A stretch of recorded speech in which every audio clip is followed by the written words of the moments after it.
Did you know ants are related to wasps and bees?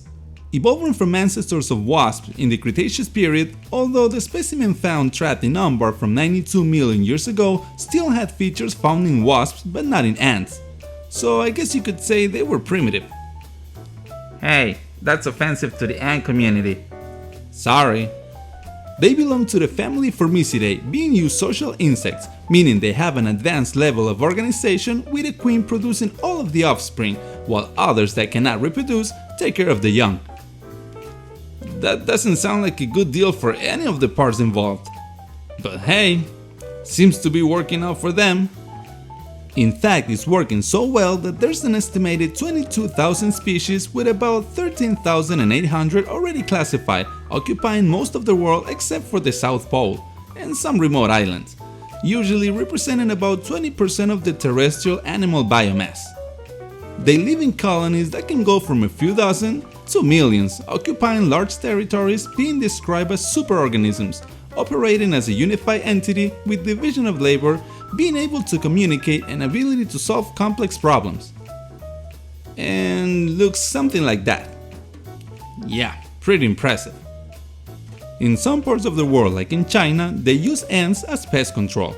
In some remote areas of Africa and South America, they use their mandibles to keep wounds closed.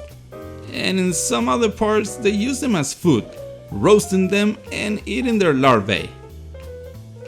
Sounds like a very nutritious dish, especially if the larvae are still moving. Did you know whiskey is made from fermented grain mash, using different grains for different varieties such as barley, corn, rye and more, being aged typically in charged white oak casks, although uncharged white oak could also be used. Invented in medieval times around the 15th century in Ireland and Scotland, with distillation brought to the country by Christian missionary monks. Copper stills are usually used to make whiskey because it helps with the taste by removing sulfur-based compounds, although most modern stills are made of stainless steel with copper innards. Did you know, unlike wine, whiskey does not age in the bottle? Because of the much higher alcohol content, so it ages in the cask. The drink is very popular, so popular in fact that Scotch whisky exports represent over 20% of the UK's food and drink exports, with Scotland producing 42 bottles of whiskey per second. In the US, Kentucky has very fertile soil that is ideal for growing corn, which is the main ingredient of bourbon, which is a type of whiskey, producing enough to have more barrels mature in bourbon than actual people. But that's still nothing compared to Scotland with 4 casks per person. And I know alcohol is not particularly healthy, but due to distillation, gluten proteins are removed, making them gluten-free even when they are made from gluten grains. But don't do it like Tesla, reportedly drinking whiskey every day because it will make him live 150 years. What? The guy who invented alternating electricity?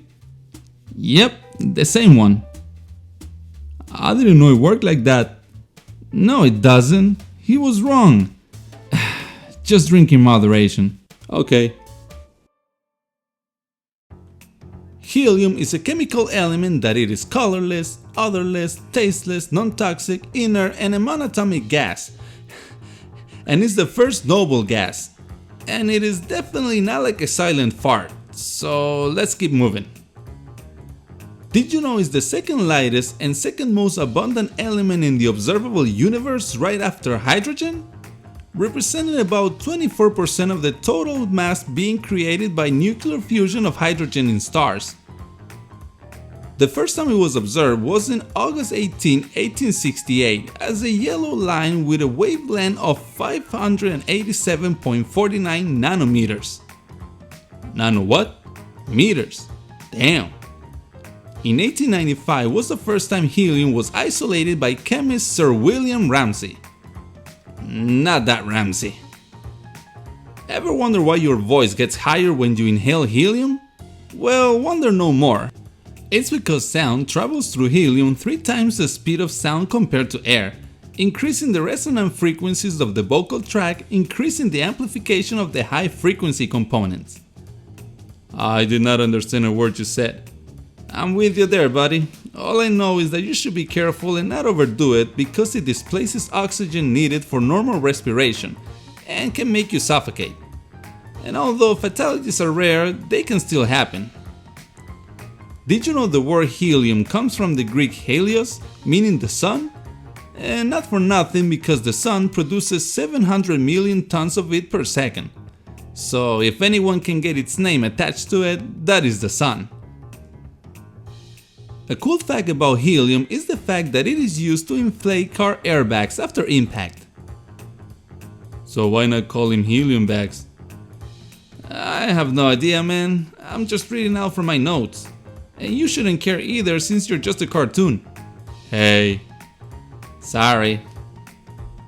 And that's it for today. So if you like the video, just give it a thumbs up, subscribe, share it, and the whole thing. And until the next one, bye bye.